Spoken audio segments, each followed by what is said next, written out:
Ayan mga kabokals, ito na po yung ating mga sisiw. Ipinatong na nga po natin dito sa ating fish pond. Yan na yan, pinapa-under ko na pinapa-under yung ating aquaponics para umikot na umikot yung tubig. Yan. Brown, may pagka brown, so ano yan, balikin na yan.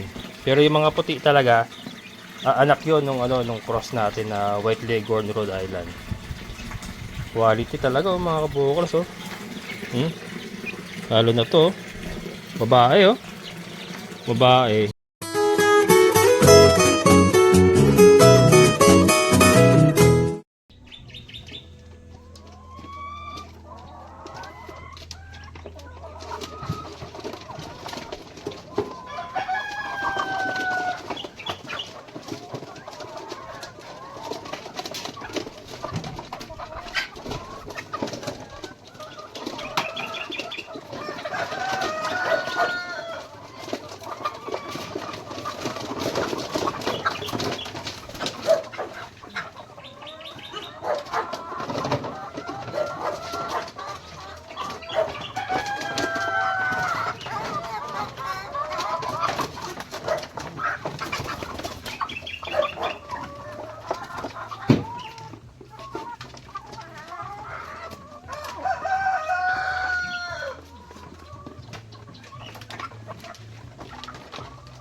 Hello mga kabokals, ayan, ito yung ating mga layers oh, na pinaalpas nga muna natin dito sa ilalim ng kulungan ng kambing.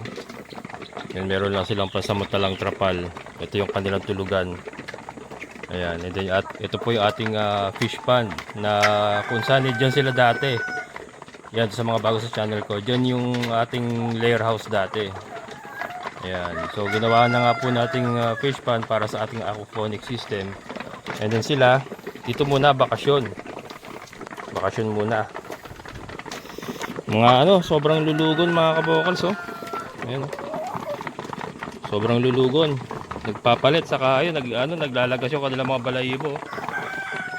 Kaya hindi rin sila pwedeng ibalik muna sa battery cage kasi magkakalat sila ng husto sa fish pond.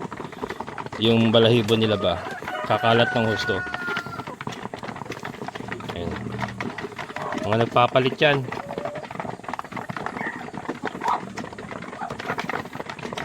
Saka huminto naman sila umitlog mga kabokals. Laki ng tiyan, ang laki ng butsi oh. Laki ng butsi. Yung balahibo mga kabokals oh.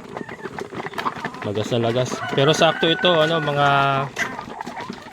May. Yan yung May, June. Yung nag-uulan na June, magaganda na balahibo niyan. Yan. So nakapagkakalkal sila doon sa ilalim.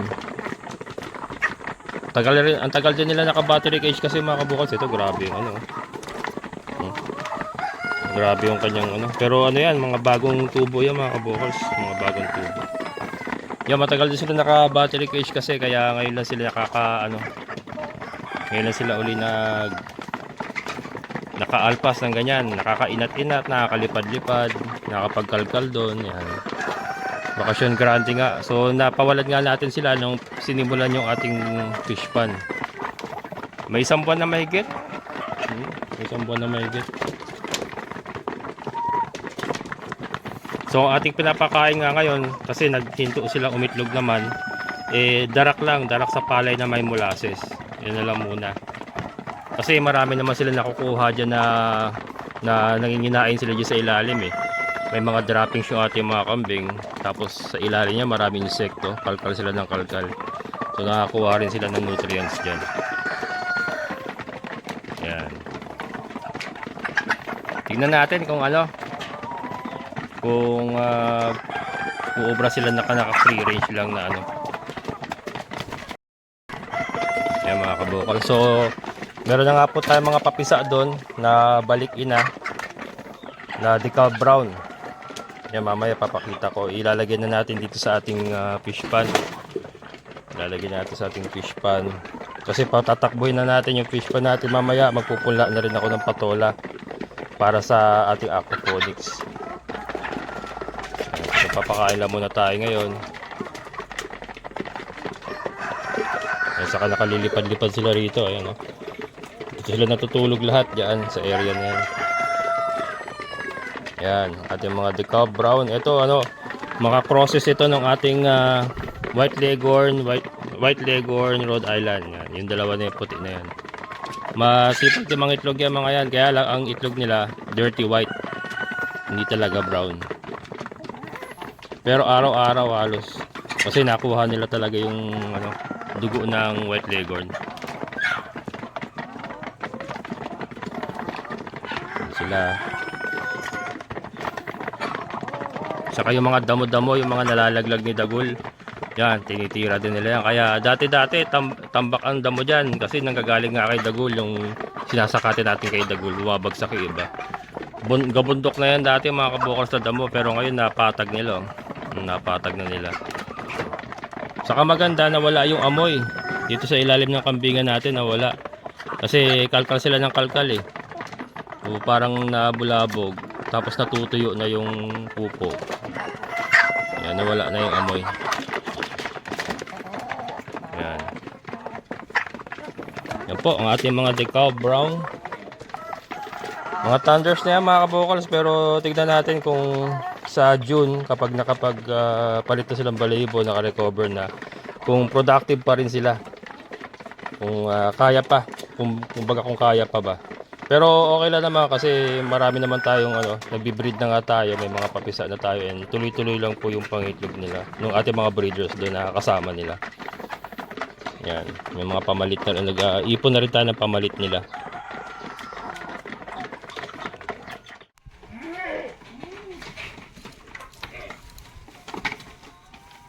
Ayan mga kabukals ang gawain nila. So yung ginagawa nila ng pagkakalkal na yan, nakakuha sila dyan ng mga pagkain, mga insekto. Yan. So malaking bagay din itong nakaalpas sila mga kabukals. Yun nga, napakatagal nila sa battery cage. Pero ngayon nakakapag-kalkal silang ganyan. Yan. Medyo yung iba gumaganda na yung balahibo. Kaya lang iba katulad nito ano, lagas-lagas pa rin talaga. So yan nga mga siguro June talaga ang kagandahan na yan. Napansin ko pagka naka battery cage sila talagang nalulugas, pumapangit yung balahibo nila. Pero pagka pinaalpas mo ng ganyan, nakaka-recover mga kabukals. Na ano ko na yan, nakita ko na yan doon sa unang batch ko, yung thunders nga na nabili din natin. Mga kals na, hindi ko alam kals na pala. Kaya ang lulugas ng mga balahibo nun. Pero nung na-free range natin sila, ano, gumanda balahibo nila mga kabukals, naging parang bago sila. Yun kasi nabili nga natin kals, hindi ko alam, galing pala ng poultry na yon. So galing ng poultry, ibig sabihin galing sila ng battery cage, yung mga kinakals na, tapos niresell, kaya ang papangit ng balahibo. Pero yun nga, nung na-free range natin, yun gumanda yung kanilang balahibo. So malaki rin bagay talaga yung nagagawa nung naka free range para sa manok. And yun nga, napakinabangan pa natin yung kahit papaano yung mga kalos na yun, na i-recondition natin. Kaya lang syempre hindi na rin natin napakinabangan na matagal. Talagang nag-expire na rin yung pangitlog nila, hindi na rin tumagal. Yan. Maaring ano, malay natin, maaring mas mag-excel tayo sa breeding. Sa breeding, hindi sa layer. Parang ganon. Titingnan natin mga kabox kung saan tayo mas kikita ba. Ayan. Pero importante, meron tayong nagagamit ngayon na ano.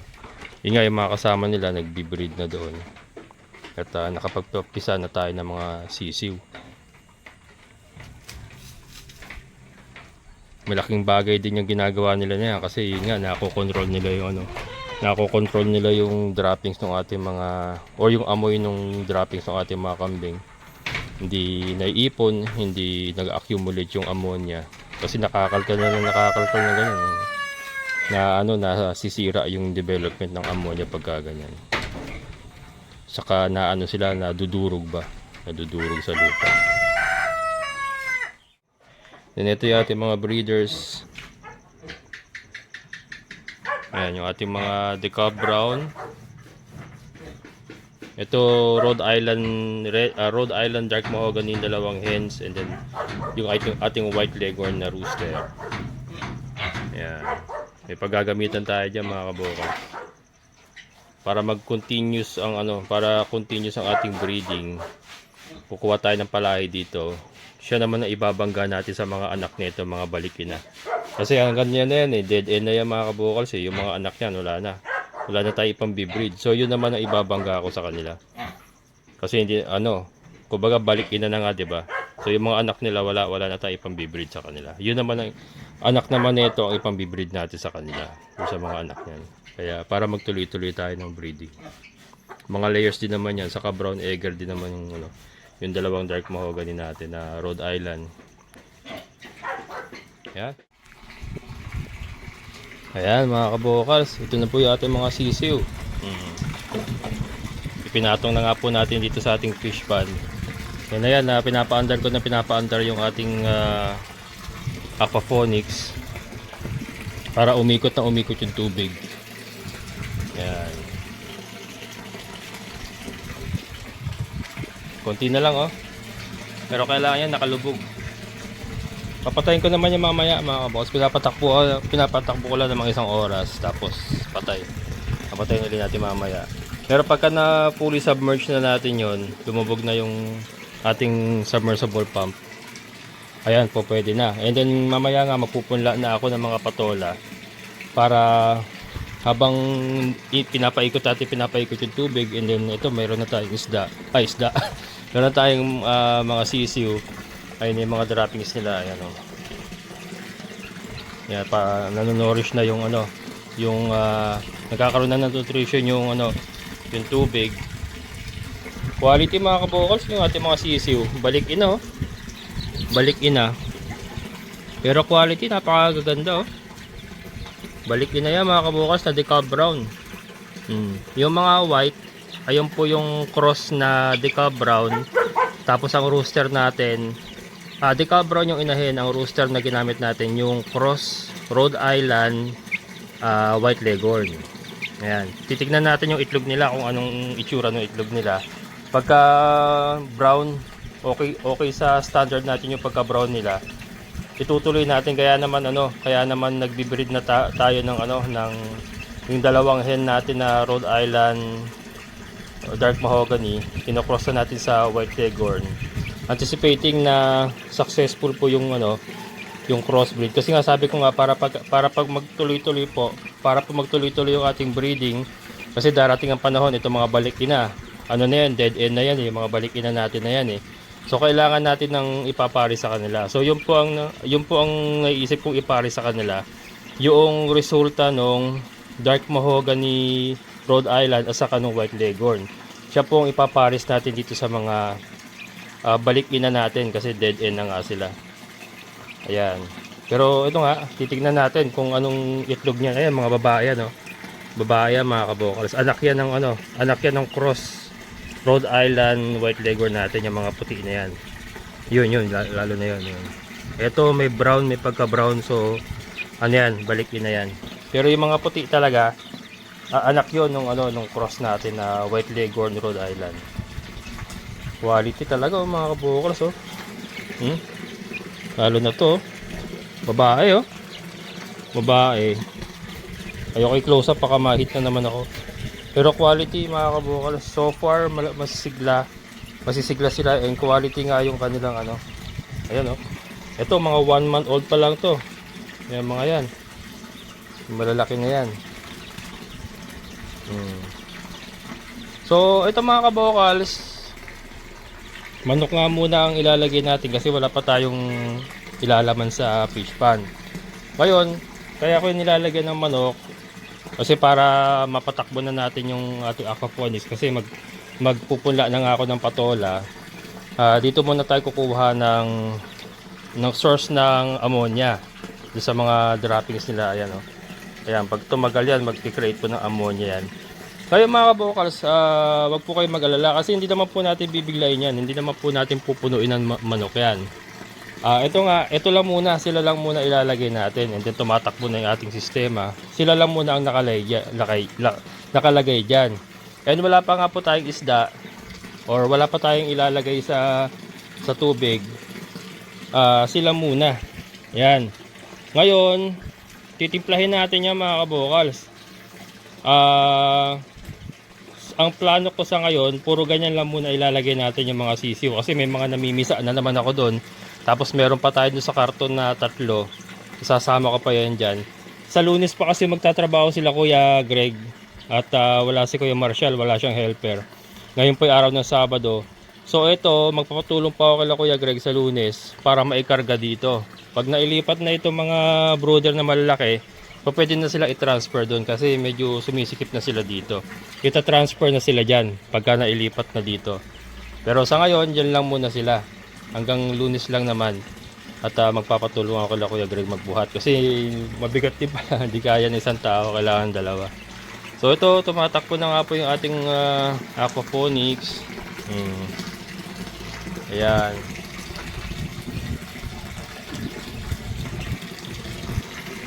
Ito mga kabokals, na-explain ko nga nung nakaraan, yung mga ganyan solid waste, hindi naman po papasok sa ating sa ating aquaponics. Kasi unang-una, yung ating submersible pump, pinoprotektahan din natin kasi hindi po ito pwedeng humigop ng mga solid waste. Bumabara po siya, mahihinto siya. Kaya nakabalot po siya nakadoble po yan na kulambo, doble. So, mapiprevent po yung pagpasok ng mga solid waste sa kanya. Ngayon, ito pong katulad nito mga solid waste na yan, pag nag-accumulate na madami yan, ipapahigop natin yan dito sa ating isang motor. Actually kaya atin hindi pa pala ito. Ito, ayan, naka-ready na yan, oh. Lalagyan natin ng hose dito, ilalabas niya rito. Yung hose dito, kunyari, yan, i-demo ko, kunyari may hose tayo, diba, nang galing doon. Alam niyo sa fish, yung malaking aquarium, pag nililinis nila malaking aquarium, hinihigop lang. Ganyan, ipapahigop natin ng ganyan. Ganyan. Tapos ibabalik din yung tubig, sasalain lang. Kasi nga hirap tayo sa tubig dito. Ibabalik lang din yung tubig. Pero at least, yung solid waste ay matatanggal. Ganun pong management na gagawin natin yan. Kanya-kanya naman pong style yan. Kasi hindi na nga po natin pinabutasan doon. Hindi na tayo nagpalagay ng drain. Kasi ang hirap mag-drain ng mga kabokals, napakahirap po yung, eto nga, going 2 weeks na yata, ito pinupuno ko itong fish pan na to, hindi ko pa nailubog itong submersible, kasi ang poso nga po natin is, teka muna, naubusan ako, papahinga muna ako, ganun po yung ating poso. Kaya to compensate that, hindi nga po tayo basta-basta mag-drain. Ngayon, ang pinaka-cleansing po niya mga kabokals, ito, sa tag-ulan mga kabokals, sa pinaka-cleansing yan. Kasi, etong alulod ko na to, ito ano to dito alulod to, itong bagsakan ng tubig dito. Lalagyan ko ng yero yan, papasok dito mga kabokal. So, every time na uulan, papasok ang rainwater dito, Kaya meron tayo ditong overflow. Yan po ang purpose ng overflow. Para pag tag-ulan, papapasukin na natin yung tubig ulan. Halos para mapapalitan na rin po yung tubig. Ganun po mangyayari niyan sa tag-ulan. Or pwede tayong mag-complete drain. O di-drain natin lahat, linis. Tapos habang umuulan, yung ulan po ang magpupuno dito. Pero ngayon pong tag-init, hindi tayo pwedeng magbawas. Tuwing tag-init, hindi tayo magbabawas ng tubig. Ganun po ang plano ko diyan. So, di ba? May paraan naman po lahat ng mga challenges, may paraan. So, yun po ang ating pamamaraan na gagawin dyan mga kabokals. Yun nga, yung manok po, ito lang muna. Titignan natin kung ano magiging resulta. Pagka kaya pa magdadag, dagdag tayo, ganon. Kumbaga, para ka nagluluto ng ulam. Pag matabang pa, dagdag ka ng seasoning ng asin hanggang sa makuha mo yung tamang timpla, ganun po. Yung mga battery cage na yan, yes, maaring hindi na po natin magamit sa mga layer yan, pero magagamit po yan sa mga RTL, ready to lay na pambenta. Kasi po pwede po tayo maglagay na tagi-tag isang manok lang dyan, o RTL. Kunyari, meron dito sa brooder, nakaka-2 kalahating buwan na, nag-aaway-away na sila. Pag hihiwa-hiwalayan natin ngayon yan, magkakaroon naman kanya-kanyang kwarto yan dyan sa mga battery cage. Hanggang maka 4 months sila, 5 months, na po pwede na nating ibenta as RTL. Kasi marami din po bumibili ng mga pasampu-sampu. Siguro magkakaroon po tayo ng minimum sa mga RTL na ibebenta natin. Kunyari, minimum of 10, ganon. Minimum of 10 para po hindi po babad yung manok dyan. Kunyari, 2 kalahating buwan nilagay natin dyan, o mag-stay sila dyan ng hanggang 4 months nila, o mabibili sila. So, yung tubig po natin hindi gaano mapupollute. Yan po ang plano niyan. Ngayon, baka sabihin na iba, ano ka ba, iba-iba ka, wala ka natatapos. Ano wala natatapos? Ang ganda na po ng takbo ng babuyan natin. Yung ating manukan, maganda rin naman ang takbo niyan. And eto, hindi man po sila maibalik sa battery cage. Pwede naman po natin sila i-free range Kasi parang ang ganda na ng sitwasyon nila dito mga kabokals. Ito, kailangan ko lang ayusin ito sa tag-ulan. Kailangan ko sigurong bubungan na maayos para hindi sila basta-basta mababasa. And then magkakanal tayo para hindi umagos ang tubig doon sa ilalim. Yun po yung plano ko. Pero yung ating layer business ay tuloy pa rin. Yun nga lang, maaari pong maging free range na sila. Ngayon, itong battery cage hindi naman po masasayang yan. Kasi nga, gagamitin po natin yan as grow out ng ating mga RTL na ibebenta. So, di ba related pa rin naman po sa ating manukan yung nangyari. Yun po kasi yung naisip kong paraan para po hindi tayo masyado ma-pollute dito. Hindi sumobra yung ipot na ibabagsak ng ating mga manok. Kunyari, meron tayong mga 30 perasong babae, ilo-load natin dyan, di ba? So hindi siya puno talaga, hindi siya puno. And then mabebenta na, meron na naman papalit. Ganon, hindi siya talagang mapupuno mga kabokals. Ganon po ang ating plano dyan. So, parang ang nangyayari po mga kabokals, parang go with the flow. Go with the flow kasi ito na, naumpisahan na natin hindi naman po ako puro umpisa. Hindi naman ako puro intro lang, may natatapos naman po ako. Napatunayan ko naman po sa mga baboy, ang laki na po ng kinita natin sa mga baboy. Yung ating mga breeding dati, kumita rin naman tayo. Yung ating mga layers. Kumbaga nag-i-integrate lang tayo, nagbabago lang po yung ating mga sistema. Kasi ang breeding po mga kabokals, benta ka ng kunyari makapagbenta tayo ng RTL, 600 ang bentahan ng RTL ng decal brown 600 ang bili ko dyan 4 months old O makabenta ka ng 10 piraso, o di may 6,000 ka sa loob ng 4 na buwan. O di mo makikita din, ang maganda, isa pa pong maganda sa pagbi-breeding at pagbebenta ng RTL is pwede po tayong mag-add ng mga alternative feeding katulad ng Madre de Agua, at iba pa pong mga alternative na pakain kasi hindi pa po sila nangingitlog, pinalalaki pa lang po natin sila. So okay lang po na magbigay po tayo ng mga greens pang dagdag doon sa kanya-kanya kinakain para po tayo makatipid sa gastusin sa feeds. So yun po ang isang kagandahan sa pagbe-breeding, ang pagbebenta po ng sisiw up to RTL or 4 months old ready to lay. So yun po ang ating plano doon mga kabokals. Ayan. So, 'di ba? Baka may magsabi na naman, puro ka naman intro, puro ka naman umpisa, wala ka natatapos. Hindi naman po sa wala natatapos. Meron naman po tayong nagagawa. Ang farming po kasi talagang continuous yan mga kabokals. Continuous innovation yan. Pagka hindi ka nag-innovate, may iwanan ka ng panahon. Kailangan continuous innovate ka. Pag nag-stick to one ka lang, at yun din lang din ang ginawa mo, hindi ka mag-grow, hindi ka uusad. So, yun naman po para sa akin lang Para sa akin lang naman po yun. So, 'di ba? Wala naman po masama sa sa integration na ginagawa natin, or sabihin natin imbento. May mga nagsasabi, nag-iimbento ka na naman. Wala namang masama dun sa pag-iimbento eh. Akin naman ito eh. Wala naman po tayo ibang taong tinatapakan, wala tayong pinipirwisyo yung ibang tao.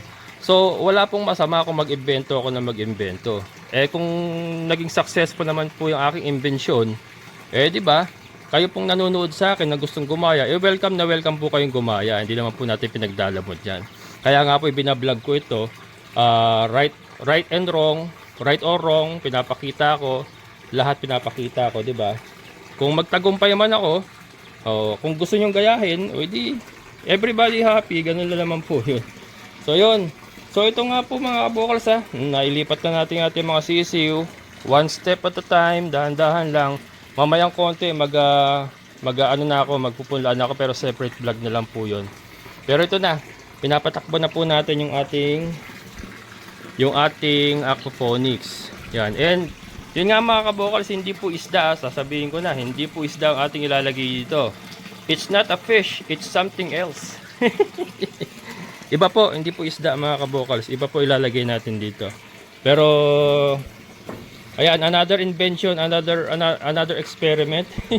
Ayan, another experiment, hindi po isda. Abangan nyo lang po. Pero yun, ipapakita naman po natin yan. So yan mga kabokals, hanggang dito na lang. Maraming salamat sa inyong muling pagsama. Amazing na buhay.